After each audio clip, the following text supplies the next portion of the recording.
जय श्री कृष्ण मित्रों, स्वागत है आपका हमारे चैनल में। मित्रों, इस दिव्य कथा को सुनने से पहले हम प्रार्थना करें कि हे कृष्ण, जो भी भक्त आज इस अमृत वाणी को सुन रहा हो, उनके जीवन में आपकी कृपा बनी रहे और उनके सभी कष्ट दूर हो। तो मित्रों, चलिए बिना देरी किए श्री कृष्ण के अमृत उपदेशों की अनमोल यात्रा को शुरू करते हैं। बहुत पुराने समय की बात है। उस समय भारत के मध्य में एक बहुत बड़ा राज्य था जिसका नाम था धर्मावतार। इस राज्य का राजा था महाराज विजय सिंह। विजय सिंह एक बहुत ही न्यायप्रिय और धर्मनिष्ठ राजा था। उसके राज्य में चारों तरफ खुशहाली थी। प्रजा उसे अपने पिता की तरह प्रेम करती थी और राजा भी अपनी प्रजा को अपनी संतान की तरह मानता था।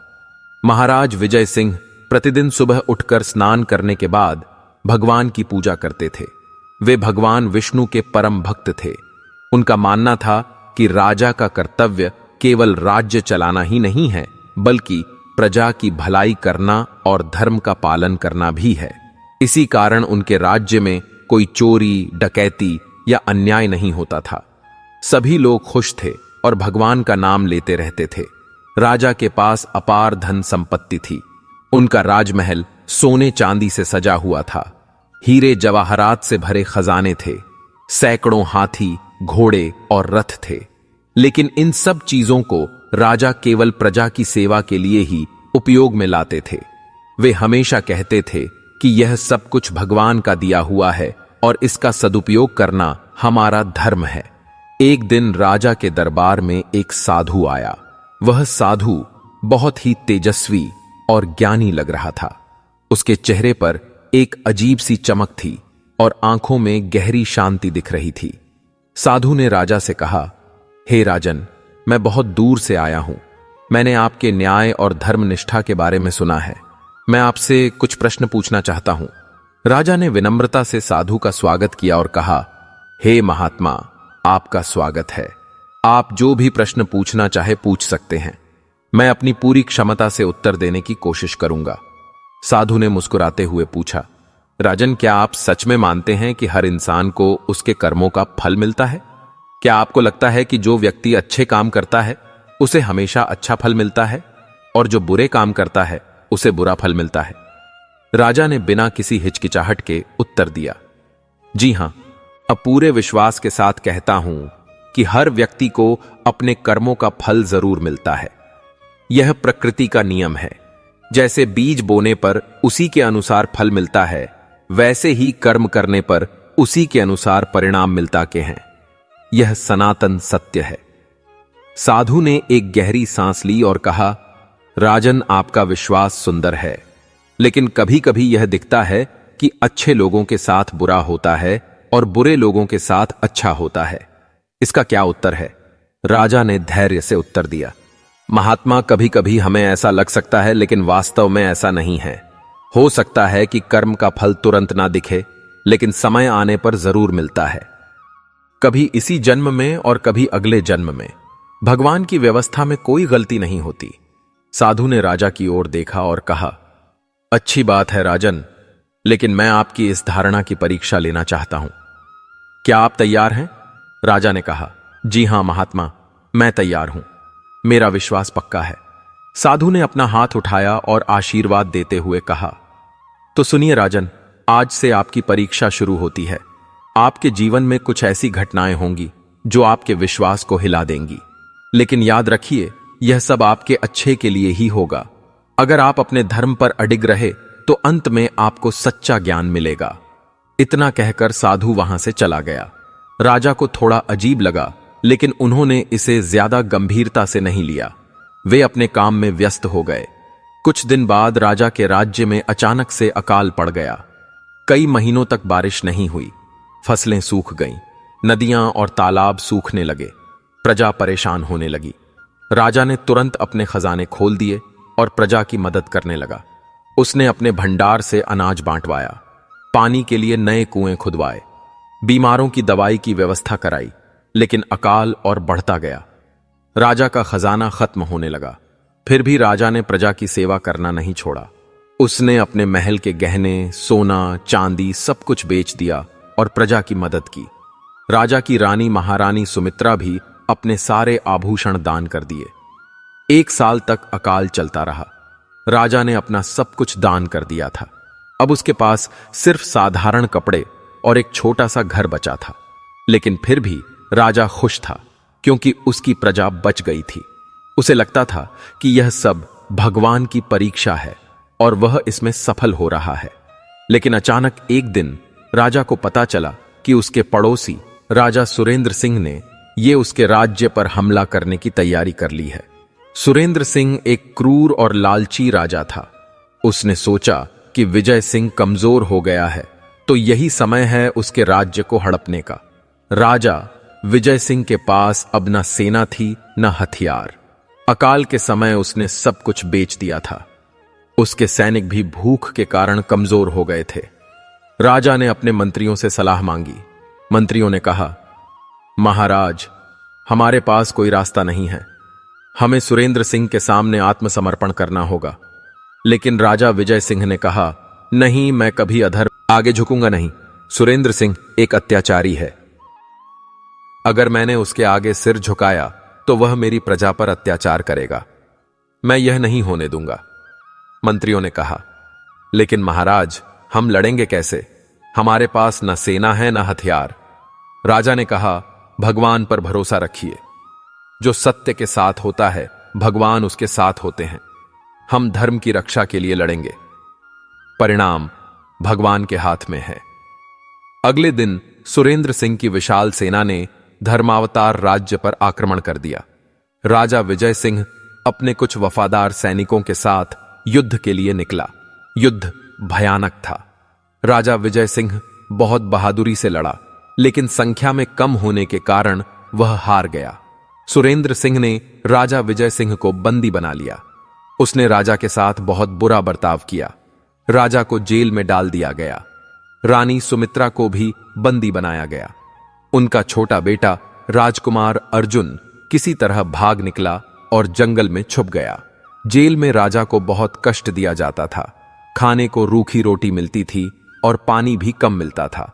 राजा की हालत दिन ब दिन खराब होती जा रही थी, लेकिन फिर भी राजा का भगवान पर से भरोसा नहीं हिला।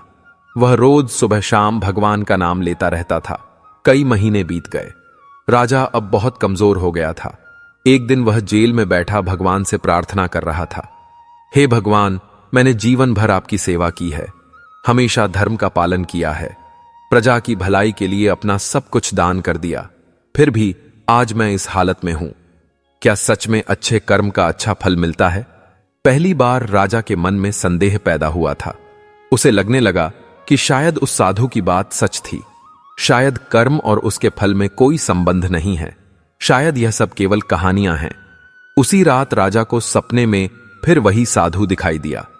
साधु ने मुस्कुराते हो बहे हुए कहा, राजन, क्या अब आपका विश्वास हिल गया है? राजा ने कहा, महात्मा, मुझे समझ नहीं आता। मैंने जीवन भर अच्छे काम किए, लेकिन आज यह हाल है। दूसरी तरफ सुरेंद्र सिंह जैसे अत्याचारी फल फूल रहे हैं। क्या यह न्याय है? साधु ने कहा, राजन, आपको लगता है कि आपके साथ बुरा हो रहा है, लेकिन क्या आपने कभी सोचा है कि यह आपके लिए अच्छा भी हो सकता है? कभी कभी भगवान हमें कष्ट देकर हमारी आत्मा को और मजबूत बनाते हैं। राजा ने कहा, लेकिन महात्मा, मेरी प्रजा का क्या कसूर था? वे क्यों कष्ट पा रहे हैं? वह साधु ने कहा, राजन, धैर्य रखिए। अभी तो परीक्षा की शुरुआत है। अंत तक इंतजार करिए। जब सब कुछ खत्म हो जाएगा तब आपको सच्चाई का पता चलेगा। राजा की नींद खुल गई। उसे लगा कि यह केवल सपना था, लेकिन साधु की बातें उसके दिल में बैठ गईं। उसने फैसला किया कि वह अंत तक धैर्य रखेगा और भगवान पर भरोसा करेगा। अगले दिन सुबह जेल का दरवाजा खुला और एक सैनिक ने आकर कहा, राजा विजय सिंह, तुम्हें महाराज सुरेंद्र सिंह के सामने पेश होना है।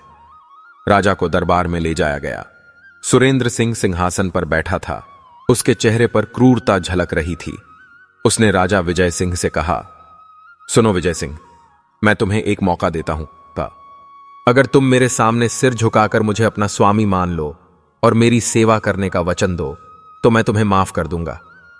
राजा विजय सिंह ने सीना तान कर कहा, सुरेंद्र सिंह, मैं कभी अधर्म के आगे सिर नहीं झुकाऊंगा। तुमने मेरे राज्य पर अत्याचार किया है, मेरी प्रजा को सताया है।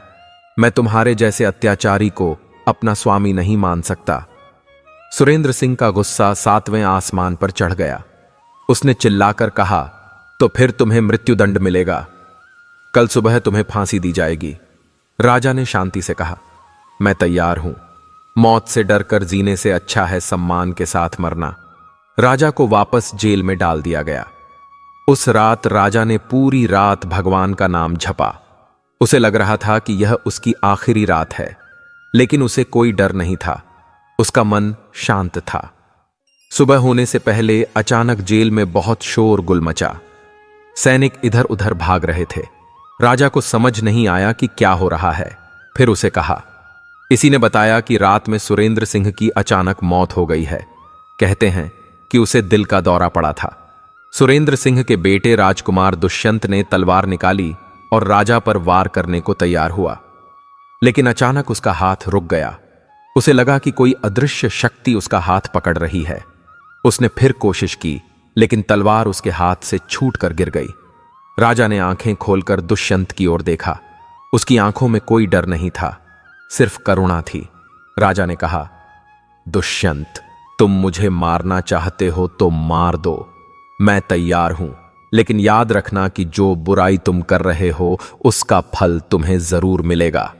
दुष्यंत को राजा की शांत आवाज सुनकर बहुत परेशानी हुई।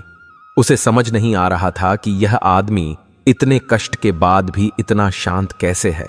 वह वहां से भागकर निकल गया। उसी रात दुष्यंत को एक भयानक सपना आया। उसने देखा कि वह एक अंधेरी जगह में फंसा हुआ है और चारों तरफ से राक्षस उसे घेरे हुए हैं। राक्षस उससे कह रहे हैं कि उसने बहुत पाप किए हैं और अब उसे इसकी सजा मिलेगी। दुष्यंत की नींद खुल गई। वह बहुत डरा हुआ था। उसे पसीना आ रहा था। उसे लगा कि यह कोई साधारण सपना नहीं था, बल्कि कोई चेतावनी थी। अगले दिन से दुष्यंत की तबीयत खराब रहने लगी। वह परेशान रहता था और रात को नींद नहीं आती थी। उसे लगातार बुरे सपने आते थे। कभी कभी उसे लगता था कि कोई आवाज उसे कह रही है कि राजा विजय सिंह को छोड़ दे। एक दिन दुष्यंत के राज्य में एक महान संत आया। संत का नाम था स्वामी ब्रह्मानंद। स्वामी जी बहुत ज्ञानी और सिद्ध संत थे। उन्होंने सुना था कि यहां एक धर्मात्मा राजा को कैद में रखा गया है। स्वामी ब्रह्मानंद सीधे दुष्यंत के दरबार में गए।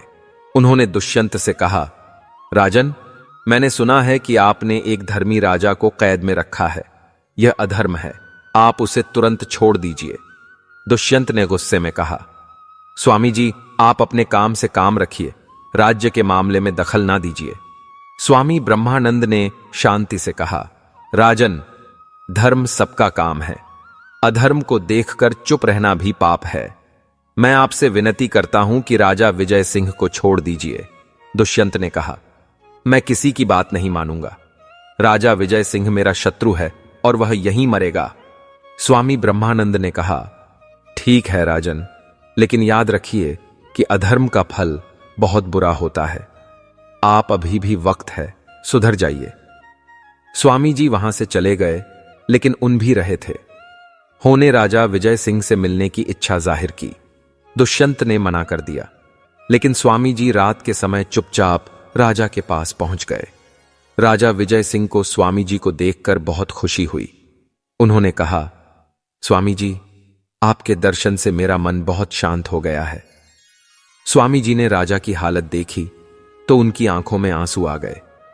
उन्होंने कहा, राजन, आपने इतने कष्ट सहे हैं, फिर भी आपके चेहरे पर शांति है। यह आपकी आध्यात्मिकता का प्रमाण है। राजा ने कहा, स्वामी जी, मुझे अब समझ आ रहा है कि यह सब भगवान की लीला है। उन्होंने मुझसे सब कुछ छीना है ताकि मैं उनके और पास आ सकूं। मैं खुश हूं। स्वामी जी ने कहा, राजन, आपका यह भाव देखकर मैं समझ गया हूं कि आप सच्चे संत हैं। भगवान ने आपको राजा बनाया था, लेकिन अब वे आपको संत बनाना चाहते हैं। राजा ने पूछा, स्वामी जी, क्या सच में कर्म का फल मिलता है? कभी कभी मुझे लगता है कि बुरे लोग खुश हैं और अच्छे लोग दुखी हैं। स्वामी जी ने समझाया, राजन, कर्म का फल जरूर मिलता है, लेकिन हमेशा उसी रूप में नहीं जिसकी हम अपेक्षा करते हैं। कभी कभी भगवान हमें कष्ट देकर हमारी आत्मा को शुद्ध करते हैं। आपके साथ यही हो रहा है। आपके अच्छे कर्मों का फल आपको मिल रहा है, लेकिन आध्यात्मिक रूप में राजा को स्वामी जी का बा है। ये बात समझ आ गई। उन्होंने कहा, आपकी बात सुनकर मेरे मन की सभी शंकाएं दूर हो गईं। उन्होंने कहा, महाराज, दुष्यंत बहुत बीमार हो गया है। उसकी हालत बहुत खराब है। राजा ने चिंता से पूछा, क्या हुआ है उसे? सांप ने कहा, महाराज, उसके शरीर पर फोड़े निकल आए हैं और वह दिन रात तड़पता रहता है। लगता है कि उसे अपने कर्मों की सजा मिल रही है। राजा को दुष्यंत के लिए दया आ गई।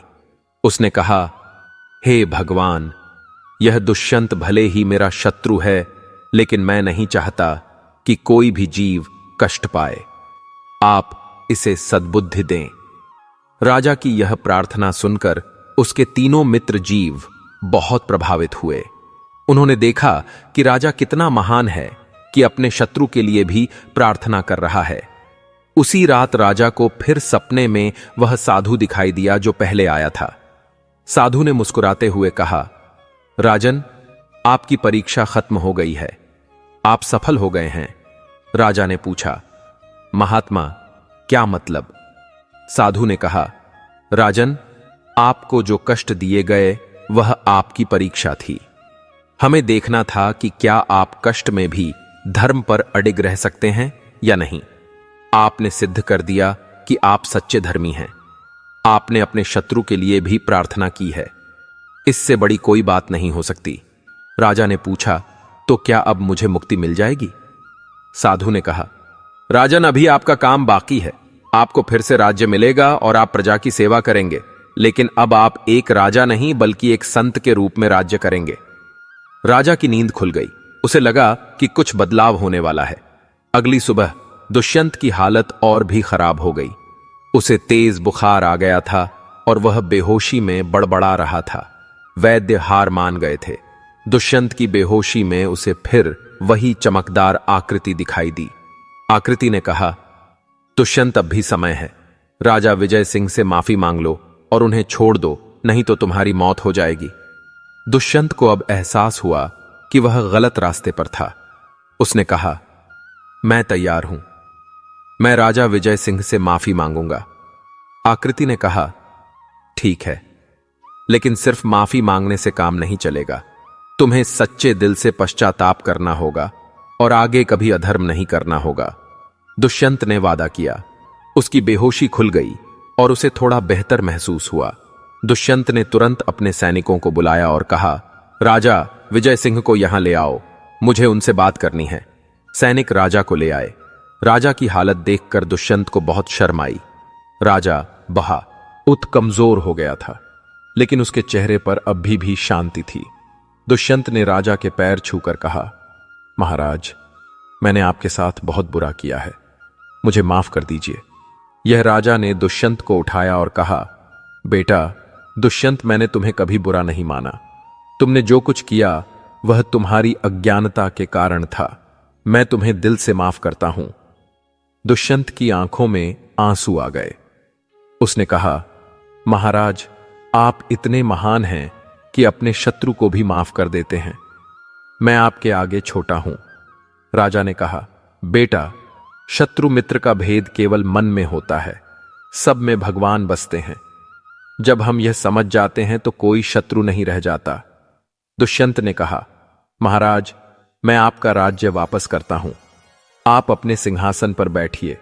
राजा ने कहा, बेटा, यह राज्य तो भगवान का है, हम सब केवल उसके सेवक हैं। अगर तुम सच्चे दिल से प्रजा की सेवा करने को तैयार हो तो तुम भी राज्य कर सकते हो। लेकिन दुष्यंत ने जोर देकर कहा, नहीं महाराज, मैं इस लायक नहीं हूं। आप ही राज्य करिए, मैं आपकी सेवा में रहूंगा। इस तरह राजा विजय सिंह को फिर से उसका राज्य मिल गया। जब प्रजा को पता चला तो सभी बहुत खुश हुए। लोग सड़कों पर नाचने और गाने लगे। राजा के स्वागत में पूरे राज्य में जश्न मनाया गया। राजकुमार अर्जुन भी पहाड़ों से वापस आ गया। उसने अपने पिता के पैर छुए और कहा, पिताजी, आपका धैर्य और विश्वास देखकर मैं बहुत प्रभावित हुआ हूं। अब मुझे समझ आया कि सच्चा बल धर्म में है, तलवार में नहीं। राजा ने अपने बेटे को गले लगाया और कहा, बेटा, यही तो मैं तुम्हें सिखाना चाहता था। भगवान पर भरोसा रखने वाले की कभी हार नहीं होती। रानी सुमित्रा भी कैद से मुक्त हो गई थी। पूरा परिवार फिर से एक साथ आ गया। राजमहल में खुशी का माहौल था। राजा ने दुष्यंत से कहा, बेटा, तुम चाहो तो यहीं रहकर राज्य के काम में मेरी मदद कर सकते हो। दुष्यंत ने कहा, धन्यवाद महाराज, लेकिन मैं अब तप करना चाहता हूं।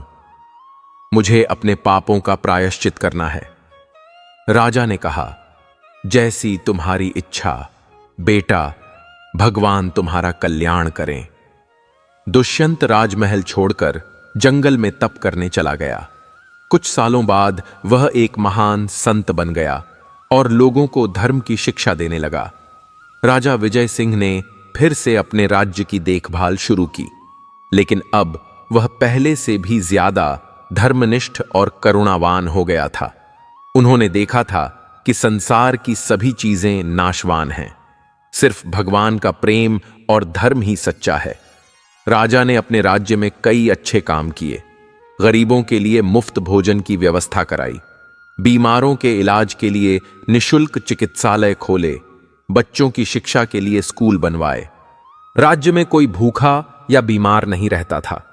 लेकिन सबसे बड़ी बात यह थी कि राजा अब हर काम को भगवान की सेवा मानकर करता था। उसे लगता था कि वह भगवान का एक सेवक है और प्रजा की सेवा करना उसका धर्म है। एक दिन राजा के दरबार में फिर वही साधु आया जो पहले आया था।